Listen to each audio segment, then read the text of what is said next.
झांगुर के करीबियों के घर पर बुलडोजर की कार्रवाई हो सकती है। भतीजे सबरोज की संपत्ति को लेकर जांच अब तेजी से आगे बढ़ती नजर आ रही है।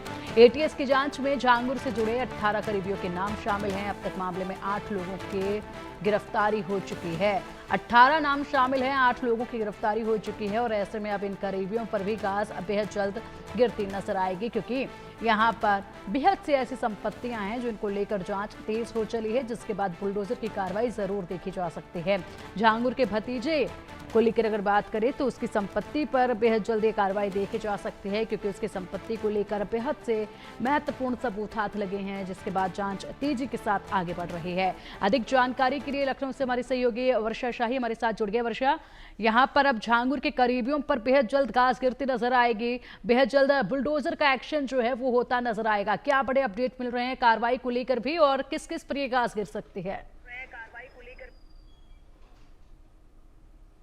क्योंकि जिस तरीके से झांगुर बाबा मामले में लगातार झांगुर के ऊपर कार्रवाई हो रही थी और उसके करीबियों की तलाश की जा रही थी कि इतना बड़ा साम्राज्य झांगुर कैसे चला रहा था, तो इतने बड़े साम्राज्य में पता ये भी चला कि इस साम्राज्य को चलाने के लिए उसके करीबी लोग लगातार उसके साथ लगे हुए थे। लगभग 18 लोगों की नाम सामने आए हैं। जांच एजेंसियों ने 8 लोगों की गिरफ्तारी भी इसमें की और अब जिस तरीके से झांगुर बाबा मामले में उसके भतीजे सबरोज पर पूरी तरीके से कार्रवाई हो रही, क्योंकि यूपी एटीएस ने सबरोज को जब पकड़ा था तब ये पता चला था कि ये झांगुर बाबा का भतीजा है।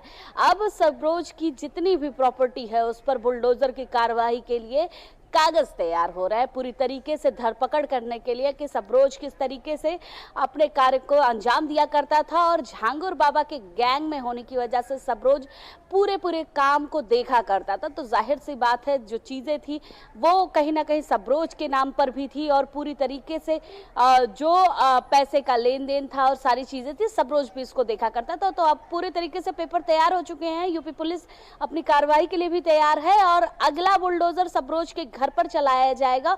और ये जाहिर सी बात है क्योंकि अवैध तरीके से कब्जा किए हुए चीजों पर ही बुलडोजर की कार्रवाई लगातार हो रही है और जिस तरीके से झांगुर बाबा मामले में लगातार जो पीड़ित सामने आ रहे हैं वो ज्यादातर यही बता रहे हैं कि किस तरीके से अवैध तरीके से इन लोगों ने जमीनों से लेकर इत्यादि चीज कब्जा किया और फिर उसके बाद पीर मस्जिद मजार बनाकर वहां अपने काम को अंजाम दिया करते थे। तो इनका मुख्य कार्य तो केवल धर्मांतरण था, लेकिन इसके साथ साथ साइड लाइन में इन लोगों के साथ बहुत सारी चीजें थी।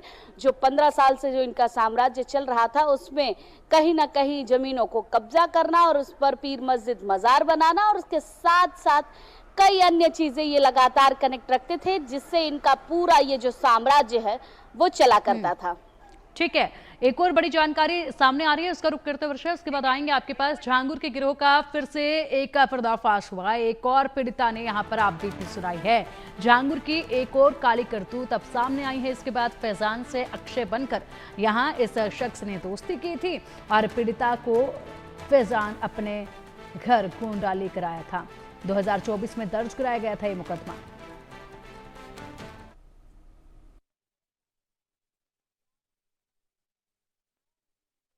जी, तो 2015 में लखनऊ में एक लड़का जिसका नाम मोहम्मद फैजान है, उसने फेसबुक के थ्रू अक्षय नाम से हमसे जान पहचान बढ़ाई और फिर वहां से उसने हमें अपने झांसे में लिया और 2016 में वो नौकरी का और बाकी झांसा देके वो गाजियाबाद लेके आया।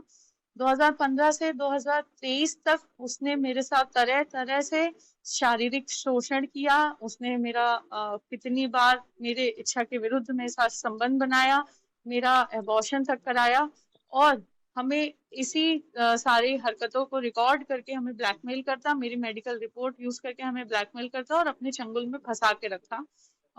अभी हम जब सोशल मीडिया पे ये देख रहे हैं कि किस तरीके से झांगुर बाबा और भी अन्य आगरा और बाकी जगह पे जो लव जिहाद का जो रैकेट निकल के आ रहा है, वहां से हमें ये समझ में आता है कि ये जो फैजान और अक्षय है ये भी इसी रैकेट का एक सदस्य है, एक उसी में मिला हुआ है।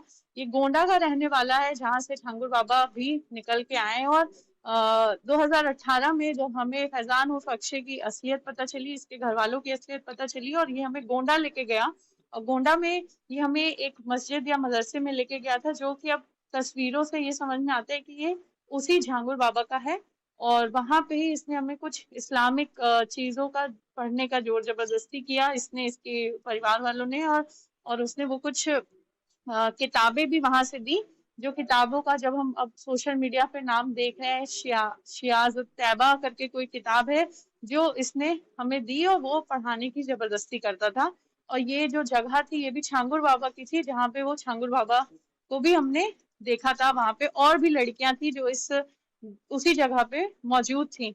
ये इनका पूरा जो मोडस ऑपरेंडी है एक जैसा ही चल रहा है। और भी लखनऊ और अन्य गोंडा, बहराइच से, गाजियाबाद से और भी लड़कियां हैं जो अब मेरे संपर्क में हैं। कैसे उनको भी सेम तरीके से मोलेस्ट किया गया है, उनके ऊपर धर्म परिवर्तन का जोर बनाया जाता है और जोर जबरदस्ती करी जाती है।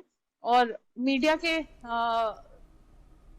और चलिए अब इसी पर अधिक जानकारी के लिए हमारे सहयोगी का रुख करेंगे। गाजियाबाद से हमारे साथ अनिल चौधरी जुड़ गए हैं। अनिल, एकाएक कर तमाम पीड़िताएं अब सामने आ रही हैं, जिनको हिम्मत अब मिल रही है, और यहाँ पर सामने आकर आप बेटी भी बता रही हैं। जिस तरीके से इस पीड़िता को हमने सुना, इनका कहना है कि और भी कई लड़कियां ऐसी हैं जिनके साथ ये सब हुआ है, वो अब इनके संपर्क में हैं।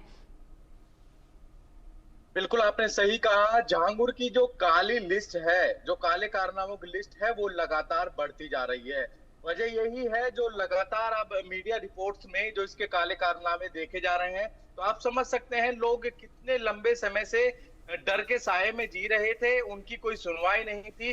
पर अब धीरे धीरे लोग अपनी बातों को मीडिया के सामने ला रहे हैं। गाजियाबाद में ये दूसरी पीड़िता है जिसने जो है जहांगीर की गैंग का खुलासा किया है। उसने ये बताया है कि 2015 में किस तरीके से बीटेक का छात्र बनकर और अपना नाम बदलकर ऑनलाइन चैटिंग के माध्यम से उसकी मुलाकात हुई, और मुलाकात बढ़ते बढ़ते शादी का वो झांसा देने लगा, और लगातार फिर उसका यौन शोषण उसका किया गया।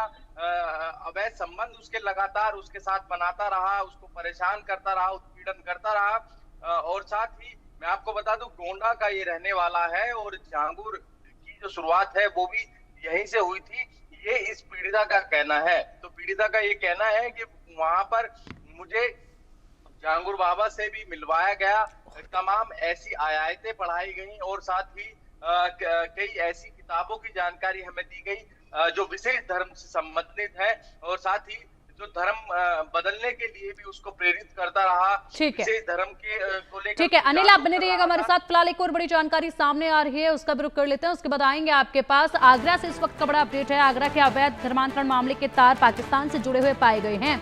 अब्दुल रहमान ने पाकिस्तान से जुड़े नेटवर्क का खुलासा किया है। पाकिस्तानी तनवीर हिंदू लड़कियों को बना रहा था मुसलमान बनाने वाले व्हाट्सएप ग्रुप का चीफ पाकिस्तानी निकला। व्हाट्सएप ग्रुप के प्रमुख का नाम तनवीर बताया गया है, जो कि यहाँ इस नेटवर्क को आगे बढ़ा रहा था। हमारे सहयोगी आगरा से मयंक हमारे साथ जुड़े हुए हैं। मयंक, बड़े खुलासे हो रहे हैं, पाकिस्तानी तनवीर का नाम इसमें सामने आ रहा है, जो कि एक व्हाट्सएप ग्रुप का एडमिन भी बताया जा रहा है, और इसी के साथ वो पूरी तरीके से इस नेटवर्क को आगे बढ़ाने का तेजी से काम भी कर रहा था। देखिए बिलाल, अगर देखा जाए तो मुख्य सरगना अब्दुल रहमान के मोबाइल लैपटॉप की जांच लगातार आगरा पुलिस के साथ साथ केंद्रीय जांच एजेंसियां भी कर रही हैं। और आगरा पुलिस को मोबाइल में कुछ ऐसा मिला, जैसे इसमें अगर देखा जाए तो व्हाट्सएप ग्रुप है रिवर्ट टू इस्लाम, इसके जो एडमिन है पाकिस्तान का तनवीर बताया जा रहा है। कई अन्य पाकिस्तानी लोग इसमें जुड़े हुए हैं, जो कि इस पाकिस्तान वाले इस पूरे ग्रुप की अगर बात की जाए तो तमाम वीडियोज को इसमें डाला जा रहा था, जिससे कहीं ना कहीं ब्रेन वॉश किया जा रहा था। कुछ वीडियो ऐसे हैं जिस पर कलमे कैसे पढ़े जाते हैं, यानी कि इस्लाम को कैसे कबूला जाता है, ये तमाम वीडियो इस पूरे व्हाट्सएप ग्रुप में लगातार डाले जा रहे थे। पुलिस बड़ी बेहद चौकन्ना है कि आखिरकार रिवर्ट टू इस्लाम करके तमाम व्हाट्सएप ग्रुप अब्दुल रहमान के मोबाइल से मिले, और ऐसे में पुलिस जो कड़ी से कड़ी जोड़ रही है। ऐसे में रहमान कुरैशी का पाकिस्तान कनेक्शन, क्रिप्टो डॉलर से उसकी फंडिंग, और अब्दुल रहमान के व्हाट्सएप ग्रुप से तमाम चीजों की जो सामने आई हैं। ऐसे में कई राज अब्दुल रहमान ने पाकिस्तान कनेक्शन को लेकर खोले हैं, तमाम मोबाइल नंबर उससे मिले हैं। ऐसे में इस व्हाट्सएप ग्रुप की बड़ी खासियत ये भी है, जितने भी इसमें मेंबर जुड़े हुए हैं सबके पीछे revert to Saina, revert to otherwise नाम जो ऐसे लिखे गए हैं, यानी कि इस्लाम में रिवर्ट करने के लिए इस व्हाट्सएप ग्रुप को बनाया गया है, जिसमें पाकिस्तानी जो चीफ है तनवीर इसको चला रहा था। अब इसमें पुलिस जांच ये भी कर रही है कि आखिरकार इस पूरे सिंडिकेट को पाकिस्तान से फंडिंग तो नहीं हो रही थी। अब इसमें और कौन कौन लोग जुड़े हैं, देश से बाहर कौन कौन जुड़ा है, खाड़ी देशों के कितने लोग इन व्हाट्सएप ग्रुप से जुड़े हुए हैं, इन सभी नंबरों की पड़ताल आगरा पुलिस सर्विलांस और तमाम साइबर टीम के एक्सपर्ट के माध्यम से की जा रही है। लेकिन ये व्हाट्सएप ग्रुप इतना भयावह, इतना चौकन्ना वाला है कि इसमें जो वीडियोस हैं वो कहीं ना कहीं ऐसे वीडियोस हैं जिसमें ब्रेन वॉश के लिए हिंदू लड़कियों का यूज किया जा रहा था। ऐसे में अगर देखा जाए तो इस ग्रुप में वो सारी लड़कियां जुड़ी थी जिनका ब्रेन वॉश करके उनका हिंदू धर्म से लेकर इस्लाम कबूल कराया गया। जी।